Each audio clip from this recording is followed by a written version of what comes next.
and welcome to today's episode of The Fitness Solution. Now, I think if you're a regular listener to The Fitness Solution, you will remember that last month I promised you that I was going to go through my blog posts and I was going to talk you through them and upload them as a podcast.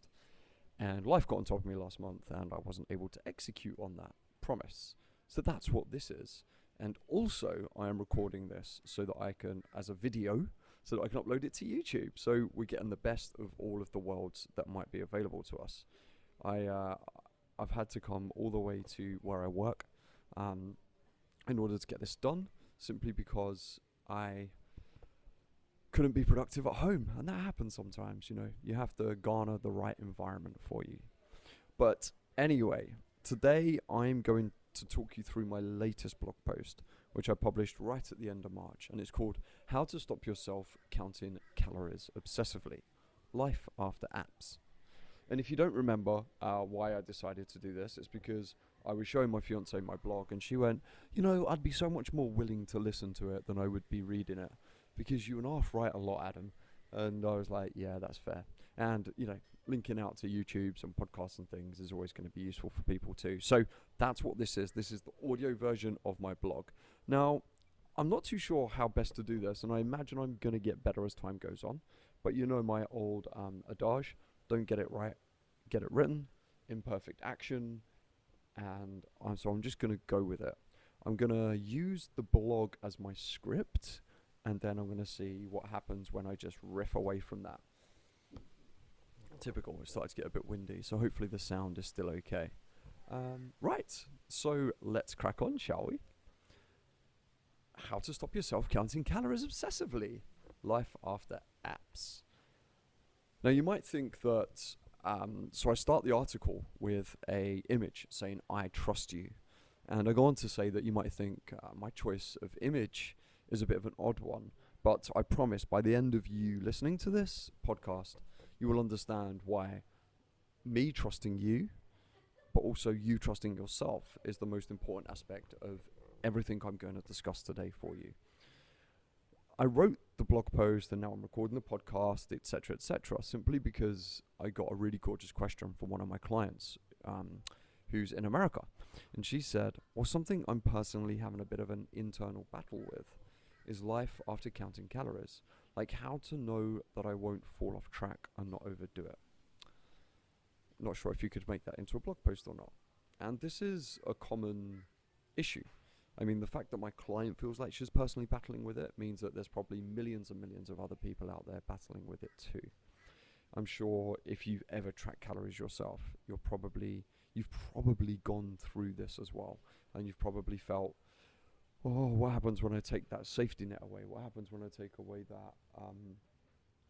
that element of comfort and knowledge and education and understanding of everything that I am indeed doing, and basically that kind of control over my diet. So my first point would be, like, if you're listening to this and you feel like that, then you're clearly not alone, because my client feels like that. You feel like that. And that's really important. And I honestly do believe there's an awful lot of people out there struggling. And when you struggle, you feel lonely. And I don't want you to feel lonely. I want you to feel all warm and snuggly and loved up, not with me anyway. That's just for my fiance. But warm and snuggly, and I want you to know that you're in a safe place. So to stop you from feeling lonely, I have a couple of things you could do. You could become my friend by heading to my website. And I mean, if you're listening to this, you're probably already my friend. But I've just also updated one of my books called 27 Ways to Faster Fat Loss. And don't judge a book by its cover. I'm not a fan of the title, but it's staying, because that's the whole point of the book. You can't lose fat fast. And that's the point, because actually the slower you do it, the quicker it will happen. For many, many reasons, but I'll get into that later. But if you wanted to get the book, if you wanted to get a load of workouts, if you wanted to get a calorie calculator from me to make sure that the tracking you have been doing is accurate or whatever, then all you have to do is head to my website, click on the little banner at the top and put in a friend request to me. And then you will get all of that and we will be friends, which would be awesome. Right, back to the point of the article. So The first question I come up with in the article, in the blog post, is, does calorie counting work? And the truth is it wouldn't take you long to flick through my blog post and see that I regularly give out advice about people managing counting calories. Counting calories can work, but it doesn't mean it'll always work. It doesn't mean it will always work. It doesn't mean it will work for everybody, and it doesn't mean that it's the only way to do things. I've written blog posts called Does Tracking or Counting Your Calories Help You Lose Weight? 7 practical tips to help making counting calories easier. Literally, I've done a post on how to count calories. And it would be fair for you to think that I am indeed in favor of using calorie counting as a strategy, and I am. However, what I would say is, if you look deeper, if you read the posts, you'll see that I have great variance and nuance in my messaging around counting calories, and also nuance and understanding in its relative success for you to achieve your weight loss goals. When I wrote the blog post, I was actually talking to a physician, a South African guy. I was training him, and we got into a really good discussion about what optimal healthcare is for clients with type 2 diabetes. That's his job. He specializes in type 2 diabetes. And the conclusion that he had and that I had was, you have to let the person decide what science you're going to use. So it's his job and it's my job to know the science. And then it's our jobs also to look at the person in front of us and it's his job to prescribe, it's not mine, I'm not qualified to do that. But it's our job to be aware of all the science and then coach and tell the person in front of us whether we think this is a good strategy for them or whether it's a bad strategy for them. And I would actually argue 9 times out of 10 for people that I train, I would say counting calories is not a good strategy for them. And then, like always, you get these anomalies that people can deal with it, and they can have great success with it. There's a study out there that shows calorie counting can help manage body composition, and it concluded over 3 times as many consistent trackers as inconsistent trackers achieved a greater than 5% weight loss at 3 months. And at 6 months, though causality cannot be determined by the present study, tracking weight and or diet nearly every day on a commercial app like MyFitnessPal per week for 12 weeks in a commercial app may serve as an effective strategy for weight loss. Strategies are needed to promote greater consistency in tracking. Now, isn't that interesting?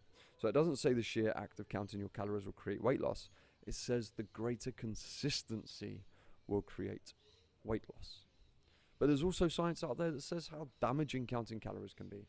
Damaging for your relationship with food, relationship with body image, relationship with social occasions. And this damage is really very real. Like, I've trained many people out there who have experienced this. And there's a study out there that looked at 5,500 posts on community forums and 3 mobile food journals in relation to the difficulties with food. And the mobile food journal is basically an app, right?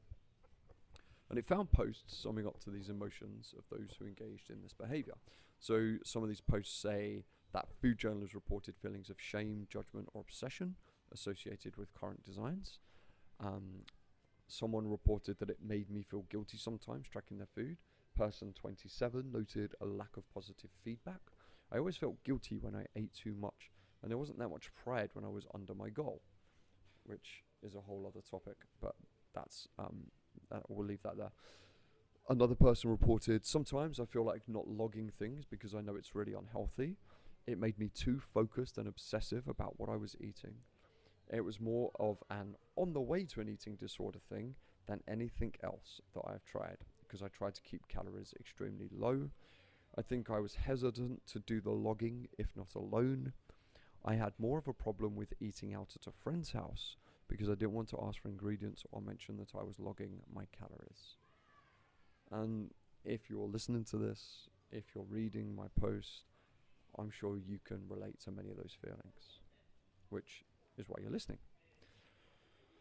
The great tragedy in all of this is that the fitness industry has painted this as a black and white scenario. Count calories equals lose weight, no matter what the cost. And with all behavior that we engage in, there's always a cost attached. And you must always ask yourself when engaging in behavior whether the cost attached is actually worth it. But obviously, the fitness industry doesn't tell you this. It doesn't understand everybody is different and everybody is unique, and you need a unique path to reach your unique goals. It just draws a line from where you are to where you want to be and expects you to follow it like the last 400 people who didn't actually succeed before you. So look, I can't deny that counting calories has worked for many people. If it didn't, Under Armour would never have bought MyFitnessPal and made it what it is, right? What is its greatest failure is its inability to screen its users to actually check to see whether or not they should be counting calories. Because there is a whole host of people more than likely, just like you listening, who should not have engaged in tracking calories to begin with because of the damage it can cause.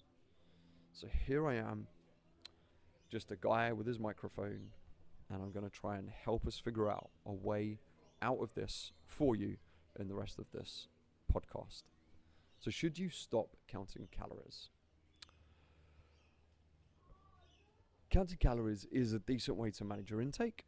For some, and for others it's not. It doesn't mean that one person is more superior than the other.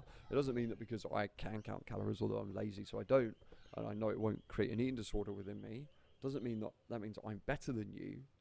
It just means that I can do it and someone else can't. Like in the same way I can't hit a golf ball straight. It doesn't mean that if you don't count your calories either, that you can't achieve goals relating to weight loss or even physique. Like, believe me, you really can. I'd say a good 80% of my clients don't count their calories, and we just manage their nutritional needs in many other ways, which I will go into later in the podcast. But let's just draw a line through it and say who should and who shouldn't be tracking their calories, all right? So, in fact, let's just go with who shouldn't, because that's probably a bit easier to put your finger on. So if you've ever been diagnosed with an eating disorder, you should not be counting calories. Period. No ifs, no buts. Just don't do it. That's it. Don't even think about it. Don't give me oh yeah, but Adam, what if I did it this time? Nope. If you've ever been diagnosed with an eating disorder, whether that be binge eating disorder, bulimia, anorexia, or anything else, stop it. Don't engage in counting calories. It is not worth the cost to your mental and your physical health for the sheer sake of counting your calories. It's just not worth the cost. Knowing the calories in your food just isn't worth those negative effects. There was a study that looked into this very topic, believe it or not, and it said of the app, this was MyFitnessPal it looked at, 73% stated that the app had at least somewhat contributed to their eating disorder, with 30% reporting that the app very much contributed to their eating disorder. So that's 73% of people, and this study was looking at people who had eating disorders, right? 73% stated the app had at least somewhat contributed, and 30% said that it had very much contributed. Additionally, the more likely an individual was to report that usage of the calorie tracker had contributed to their eating disorder, the more likely they were to have higher eating disorder symptoms. So if someone says that it is having that effect on them, then they're more likely to have a higher, more severe eating disorder, which is a bit terrifying. So if you are susceptible to an eating disorder, just don't go near MyFitnessPal.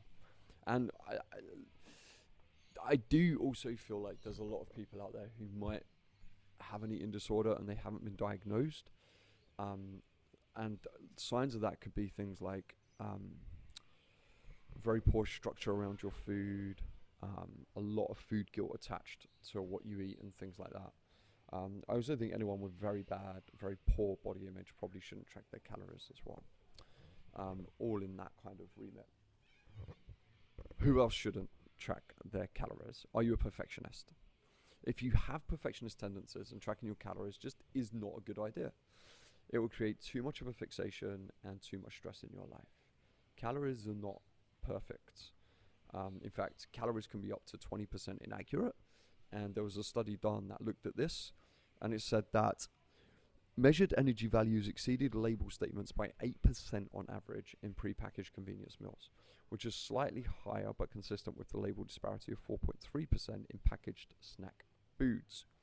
Also consistent with the study, most products in our sample fell within the allowable limit of 20% over the label calories per Food and Drug Administration regulations. Let me just repeat that. Also consistent with this study, most products in our sample fell within the allowable limit of 20% over the label calories per Food and Drug Administration regulations. 20%. Calories on a packet can be out by up to 20%. And MyFitnessPal hasn't burn all the food to find out what energy is in there. MyFitnessPal is taking it off of these labels. Okay. So it just goes to show that trying to be perfect in an imperfect world isn't going to help you, and so it's going to cause more stress for you, which will then take you further away from your goals. The other thing you need to remember is the equations we use in order to find your maintenance calories, because whenever we design a calorie calculator, or whenever we try and figure out a human's calories, we look at maintenance first, and then we adjust from there. And we use two very interesting formulas for that. You can either use Kettle or Mifflin St. Jean. I don't know why they're named after the people who came up with the theories. And both of those are only a best guess. Maintenance calories are only ever a best guess.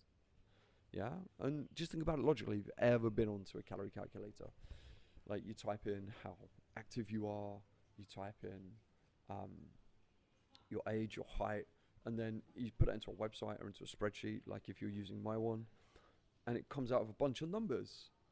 Neither of them are perfect, because also, how do you know how active you are? How do you really know what that relates to? How do you know when they first designed this, who they were comparing those numbers to and stuff? So we're only ever kind of looking to aim in a target. And this is exactly why I work to a calorie window. Because I don't want my clients stressing about whether they're correct or not. I don't want my clients stressing about how accurate they're being or not with their calories. So I always build a calorie window, and that calorie window is between their basal metabolic rate and their goal body weight in pounds times by 12. And I ask them to just work between that. And if they're working between there and they're counting their calories, I know that they're going to be in the range that will create weight loss for them. But like I said, it doesn't have to be perfect. And also, like I said, many of my clients don't do it because they don't need to track their calories. I need some water. Now the next thing, people who shouldn't be tracking their calories, do you feel guilty after eating certain foods? If you can't eat a Krispy Kreme donut without feeling like you have to go to the gym for an hour to burn off those calories, then you need to do a very important thing. You need to start creating space between what you eat and the immediate feedback on the calories involved in that food. I assure you, no good can come from eating something and then chastising yourself by logging it immediately, and to see that the calories are more than expected, which compounds all of those feelings of shame and guilt around what you enjoyed. Okay? And let's face it, if you had a Krispy Kreme donut, you will have definitely enjoyed it. I understand that tracking and logging your foods as a way of working towards your goals is important, but it's actually counterintuitive if you experience this guilty feeling when you do it, because it slowly rots away your self-esteem. You feel undermined, you don't enjoy the food you ate, and then you're not going to enjoy the time you spend in the gym. All right, you're constantly working in a point of negativity as opposed to working out of a point of productivity. You're constantly trying to banish things from your body as opposed to enjoy positivity and enjoy producing things with your body. And trust me, it's a much better energy to come at a workout. It's a much better energy to come at your diet when you focus on production, not reduction. So there's a couple of ways in which we can regress from this, okay? You can stop tracking the foods that make you feel this way, and therefore, by setting up a bright line, like say I was to have a Krispy Kreme donut, and then I tracked it immediately and that made me feel guilty, you need to start kicking in and going, I'm going to have the Krispy Kreme donut. If you can't tell, I'm a bit obsessed with Krispy Kreme donuts. I'm going to have the Krispy Kreme donut, and then I'm just not going to track it. And eventually over time you will have forgotten about that donut, and that will help. That will stop it from damaging your sense of self-worth. Which is probably the best strategy for that if you still want to track your calories. But it's probably best you just don't if you do feel guilty after eating certain foods. Because the other options are what? Spend countless hours in the gym time and time again to punish yourself for the food you ate, whilst you're therefore damaging your relationship with exercise, your body, with your food, with your social life. And the other option you have available to you is quite simply give up on your whole fitness journey, which will just make you feel like a failure again, make you feel like you can't actually create the change that you want, and then it's just full of negativity. So what would you like? None of those options are good. So if you're someone who feels great guilt and shame around the foods they eat, just stop tracking your calories, please. Who else? Do you refuse to eat when you are hungry because you are worried about going over your calories? Now, calories are a best guess. And if you're refusing to eat when you're genuinely hungry because you might be over for the day, then there's a problem there, right? Hunger can mean many things. Like, not all hunger is a desire for food, and I spend a long time working with my clients on establishing and figuring this out. Hunger can simply mean you're bored. Hunger can mean you need a hug. Hunger can mean you're in need of a connection other than food. And there is an element of hunger that is related to the need for food.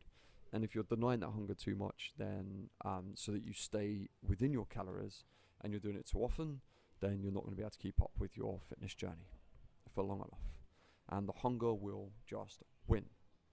And then you'll give into that physiological feeling of hunger because the hunger will always win. And then that will perpetuate your feelings of failure either way. So it's just a no-win situation. Right, now let's move on to strategies. Strategies to manage calories without calorie counting. Don't worry, I have an incredible plan for you. Right, now you probably feel like everything sounds good now, but how on earth are you going to still achieve your goals if you have no idea how much you are eating? And that's why I've come up with many strategies to help us with this. There was a study called The Effect of Adherence to Dietary Tracking on Weight Loss, using HLM to model weight loss over time. And it concluded that consistent trackers had significant weight loss, which is about 10 pounds, following a linear relationship with consistent loss throughout the year. In addition, the weight loss trend for the rare and inconsistent trackers followed a non-linear path, with the holidays slowing weight loss and the onset of summer increasing weight loss. How interesting. People gain weight at Christmas and they lose weight in the summer. These results show the importance of frequent dietary tracking for consistent long-term weight loss success, which might make you think, Adam, why on earth are you telling me to stop tracking my calories because I want long-term weight loss success? Well, this is it. When you look at how they were asked to track their dietary intake, you find great nuance that actually doesn't involve MyFitnessPal. They manage this long-term weight loss by maintaining daily food journals and physical activity records. That doesn't necessarily mean tracking their calories on MyFitnessPal. They reduce their portion sizes. They reduce foods high in calories, fat, and simple sugar. They increased consumption of fruits, vegetables, and low-fat dairy products. And they weigh themselves frequently and at least weekly, which is a whole other topic we can get into. I have other blog posts and information all on that topic as well, which is pretty cool. And also, each person within this study worked with a health coach. They attended interactive sessions designed to educate them on nutrition and exercise adherence. So that's all pretty positive too. Now, strategy number 1 for how to manage your calories without calorie counting is food journals. Now, the food journaling study above could well have been on MyFitnessPal, but it doesn't have to exclusively be on there, okay? The food journal can just be a written record of what you ate, when you ate it, no calories, but just the foods. So I had a client who on the 23rd of September had porridge with peanut butter, coffee machine coffee, toast and peanut butter, coffee machine coffee, plant kitchen, no chicken, Indian wrap. She managed to walk past the Starbucks, which was a big deal for her because she always found Starbucks is challenging. She had some wasabi peas, tomato soup, croutons, a roll, hummus, and salad roll for post-bedtime tea. And I chose this as an example because I love the Starbucks comment. Food journals can document not just what you ate, but the emotion that comes along with the food you're eating. And that would make the food journal so much more helpful. Because, you know, like you could say I had porridge with peanut butter, was a little tired, but wanted to have a good breakfast. Yeah, porridge is fine. It's a perfectly decent breakfast. I suppose good is not a word I should put in there, but it's on the blog, so there we go. Then you could say I had coffee, I felt a bit tired, but I also enjoy starting my day with coffee. And then you could have plant kitchen, no chicken, Indian wrap. I thought this was a good lunch option, but I was a little short on time because of my work schedule, but I enjoyed it. And by writing it down that way, you're objectively justifying what's going on and why you did it. And that can help take away a lot of guilt because you're looking at what I had and why I had it in a much more objective way. And then what you do is you create that objectivity between your food and your emotions. And you can begin to see how your emotions, and what you do when you do this for long enough, is you can begin to see how your emotions are impacting your food choices. And the more information you gather in this particular way, the more you can see patterns and get insights into how your emotional state affects your caloric choices. When you have that data, you'll become more aware of what and why you're doing things, and then you can improve them, which is basically all you need. Strategy number 2, a structured diet. I have come across a lot of people who have used calorie counting in their lives as a way to try and control emotional and binge eating. And as we've seen from the studies, this can be really counterintuitive. A lot of calories can creep into your diet when you don't eat because you're busy and you restrict too much and then you binge.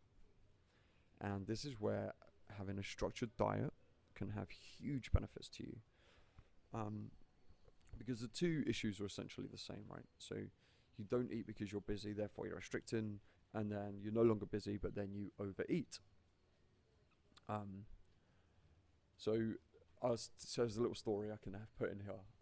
I was in, where was I? A place called Ballarat, which is about 2 hours out of Melbourne in Australia, in country Victoria, they call it.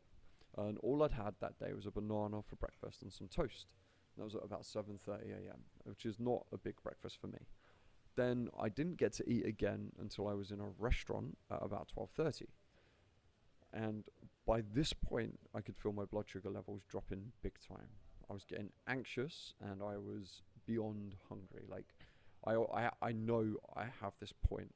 I often have this point, I used to get this point when I used to have auditions, and I used to be so nervous about the audition. Like, I wouldn't eat all morning. I wouldn't go, I'd travel into London, and I know exactly where I would stop each time, having done the audition, and then on the way home, there's a Sainsbury's down Lombard Street, which is next to Bank Station. And I'd stop in there, and I'd always have to buy Coca-Cola just to bring my blood sugar levels up, because I could feel myself fading. I could feel, it's really hard to describe. I can just feel everything going wrong in my body, simply because I haven't eaten. And in Ballarat, like the second I sat in the restaurant before I had my lunch, and I had a beautiful lunch planned, but I just couldn't wait. I just looked to see what they had, and I went for the thing that I thought they'd be able to get to me in the quickest time possible. And that turned out to be a croissant with Nutella in it. And it was lovely. But I had it because I was ravenous. And being ravenous in those situations is not good, because I ate that and then I still ate my entire lunch. And that croissant with Nutella was probably a lot of calories when I could have just managed my morning diet a little bit better. It's just the way it goes sometimes, right? And I've got many people, I've worked with many people, I should say, who have vowed that they don't eat that much. They just vow they just do not eat that much at all. And then, or they don't need to eat that much. So they'll miss breakfast and things. And what I'll do is I'll start asking them to eat breakfast, and suddenly they'll start achieving their goals. Suddenly, by eating more, they end up consuming less. And there's a study that backs that up as well. It says eating breakfast is a characteristic common to successful weight loss maintainers and may be a factor in their success. So when you don't eat at regular times during the day, it creates moments where you overeat when you do come to eat. You overdo the portions especially, and then it also becomes hard to stop because you are so ravenous. And therefore, structuring your diet is a really good way to protect yourself against that. Right, so how to structure your diets. I have one method and one method only. 3 meals, 2 snacks. Each meal must fit on one plate. As much food as you want on one plate. If you have an alcoholic beverage the night before, try and take a snack away the next day, but this is not essential. And if you can iron out your food intake to more regular moments with food in a structured manner, your body will respond very well. Your body will enjoy the rhythm of knowing when it's being fed, and therefore your hunger hormones, ghrelin and leptin, will respond in a much better way because they will have structure with which to work with. And that is only going to help them. Remember, always remember this. We find freedom within a structure. Without structure, all we have is chaos. And the other important aspect of having structured dieting is actually spending time with your food. Try not to eat in a distracted manner. Try not to eat as you watch TV. Don't scroll on social media. Don't watch the news. Read the newspaper. I fully respect and understand that doing this for young children is not easy, if at all possible, so you can be exempt. If you're a parent, that's fine, you can be exempt from these rules. Just do what you need to do to get through dinner with your kids. But then if you're having food away from the children, try and adopt this mantra. Allowing yourself that moment of self-love, allowing yourself that moment of self-care and nourishment when you eat is really going to help you improve that relationship with food, and it's going to help just reduce all of your mindless eating. It's all about being more mindful, not mindless, when it comes to your diet. Right, that will do that. Strategy number 3, my 5 awesome rules for fat loss life. Now, this was a policy I came up with for my clients when I first became a personal trainer. And it was more instinct than science. And since then, science has very much backed up what I put in place. The 5 awesome rules are very, very simple. Be in a calorie deficit, and then the others help you achieve that without counting your calories. 3 litres of water a day, protein and veggies at every meal, 10,000 steps a day, 7 to 8 hours sleep a night. And if you want to find out more about that, I have a blog on it and a YouTube video. Strategy number 4, portions and food choice. So within 3 meals and 2 snacks, it would be wise to still follow some guidelines for better nutrition. It's important we don't overthink it, because overthinking it can lead you back to that desire to track what you're doing to make sure that you're getting it right, in inverted commas. I recommend protein and vegetables every meal. In fact, some meals I have personally are only protein and vegetables, but you don't have to do that. You are, of course, allowed carbohydrates, although vegetables are a carbohydrate, but don't worry about that. And you could probably have more carbs than you think you should have. In fact, carbohydrates will be the fair majority of your diet in the forms of fruit, veggies, and complex grains. Okay? Just remember, no one ever gained weight from eating too many fruits and veggies. The fact that you're going to be within 3 meals and 2 snacks, and all your food has to fit on one plate, the whole point of that is designed to help control portion size. And when it comes to carbs, portion control is always the issue because they're so easy to overeat. So this is why I always recommend starting off with building your plate of food with protein first, vegetables second, then carbohydrates last. But it's also why you should make sure your food fits onto one plate, because then you know you're controlling portions in a more optimal way, which is always going to be a winner. So when you look at the study I referenced earlier, one of the points that led to more successful weight loss was reduce foods high in calories, fat, and simple sugar. And there are a number of studies that back this up too. In another study I referenced, participants had maintained a weight loss of at least 13.6 kilograms for at least 1 year, and they found that successful maintainers of weight loss reported continued consumption of a low energy and low fat diet. See, the issue we have here is the tasty food we eat, everyone thinks is carbohydrates, but actually it's a combination of carbohydrates, fat, and salt. Like, there's a bag of potato chips that are the greatest potato chips in the world that I eat, right? Crisps, I call them crisps. They're called Kettle chips, Thai chili and wild lime Kettle chips. If you can get your hands on these, you will thank me for the rest of your life. I also have them with avocado dip, but that's a whole other deal. Okay? Now this bag of chips, this bag of Kettle crisps, Thai chili and wild lime, I'm going to plug them. Kettle aren't paying me for this podcast. They have 123 calories in it, 6.5 grams of fat, which is 58 calories. And they have 14.3 grams of carbohydrates, which is 57 calories. Okay? Now it's very slim, but in terms of calories, the crisps contain more fat than they do carbohydrate, because fat has 9 calories per gram, carbohydrate only has 4, the same as protein. So if you want to have a bag of chips, you can, but just try and consider the portion size, and that will naturally help you improve your caloric management without having to track it. So that's a lot of theory. So now how do you actually go about stopping? Because I imagine you might have gone through a period in your life where you've tracked calories, and now you're thinking, this all makes sense, I like this idea, I like the thought of moving away from it, stepping away from it, but how? How do you do it? Because I don't want to count calories anymore, but I'm scared of having no control over what I'm doing. All those feelings are very, very real. And it can be scary. So there are a couple of things that we can do to help wean yourself off of tracking calories, okay? First thing, make sure you have a structured diet. I'm not going through the structure again, but 3 meals, 2 snacks needs repeating. And I want to emphasize how important that is. 3 meals, 2 snacks, 3 meals, 2 snacks. You could just track 1 meal a day, pick a meal, any meal, and just track that each day. Then over time, you'll see that you're still making progress by only tracking 1/5 of your intake, and you'll show yourself that everything else you've implemented aside from tracking your food is working.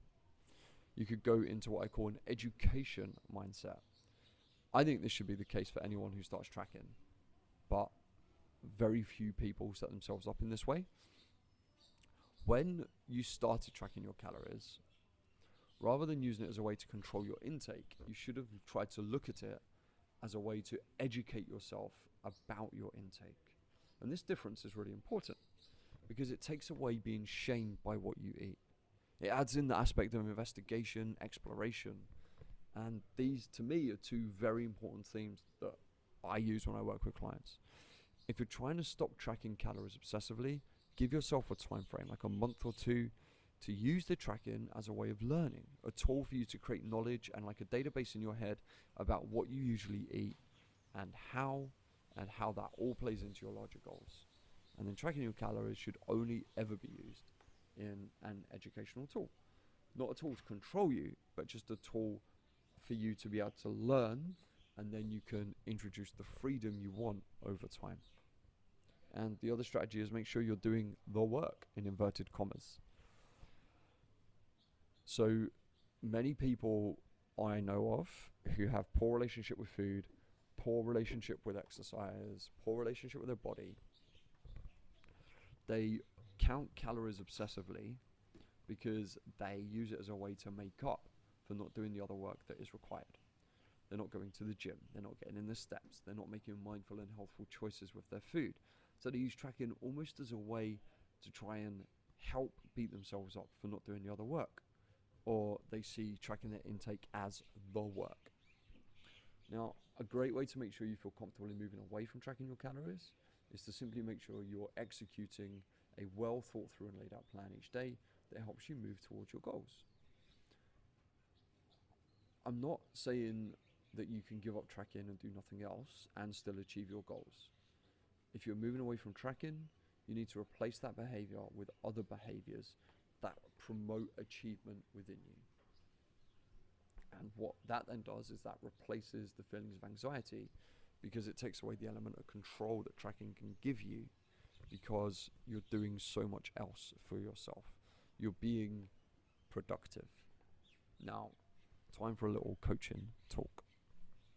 Now, at the start of this podcast, I said to you, I trust you. And I do. I completely and utterly trust you. Now, the issue with people who track their calories obsessively is they don't trust themselves. The reason you're so nervous about giving up your calorie tracking, or at least relying on it less and less, is because you're just scared of undoing all your progress. And it just comes down to trust. MyFitnessPal is really clever in the sense that it gets you to put your trust into it, and therefore you attach your success to the app. It's a great marketing strategy, but it comes at a great cost. The great cost of your relationship with food, a great cost at the expense of your confidence in yourself. And to give up calorie counting, you have to teach yourself to believe in yourself again. I'm going to repeat that. To give up calorie counting, you have to teach yourself to believe in yourself again. You have to build your confidence to be able to stand on your own 2 feet. You have to trust that you're able to do it. You have to trust that you can do this. You have to trust that you won't screw up again. And I know that you can do this. I know that by giving the control of your journey to an app is the easy choice in the short term. In the long term, that just gets harder and harder, when it should be getting easier and easier for you. And I'm sure you want things to be easy, not hard. So as I'm going to bring this podcast to a finish, I want you to use this as your guide. I want you to start working on the concepts that I've put into this podcast, this YouTube video. If you need the blog post so you can read it, so you can see it all written down, then go to www.thegymstarter.com/blog, and then it's called Stop Yourself from Counting Calories Obsessively, A Life After Apps. I want you to try and start rebuilding your trust in yourself. You deserve food freedom. You deserve unconditional permission to eat and enjoy your food. You deserve the balance that can be found between those two concepts and your goals. You deserve self-love, and you deserve self-trust. You deserve self-empathy and compassion. I started this article or this podcast with a question from one of my clients who works with me on the Strong Confident program. And I think it's pertinent to finish with what she put in a weekly report to me the other week. And there's 4 weeks between the first thing I said about her and what she's about to say now. I asked her what has been going really well this past week. And she said to me, confidence in food choices. For the most part, I feel like I've been able to create balance without trying to think too hard about what I'm going to eat. I don't feel like I need to count the calories of my next meal before making it. I'm confident that I'm balancing everything well enough, if that makes sense. She put in the hard work to get to this point. She has implemented behaviors and actions that brought balance into her life. These behaviors have allowed her to begin to release the toxic control that counting calories can have on everybody. And all of the behaviors she has implemented has helped her trust that she is doing the right thing without tracking each little moment in her day. So set and keep promises to yourself. If you really want to rebuild trust in yourself, rebuild your confidence, develop your ability to know that what you are doing, they will work towards your goals. Then get things written down. Start setting promises to yourself and start keeping them. Please. Because that is what is going to help you the most. Right. That's it. I hope you enjoyed this. I hope you found it useful, and any feedback would be more than welcome. Thank you so much for being here, like always. I hope you have the most amazing day. Peace, love, and protein. Ciao, ciao.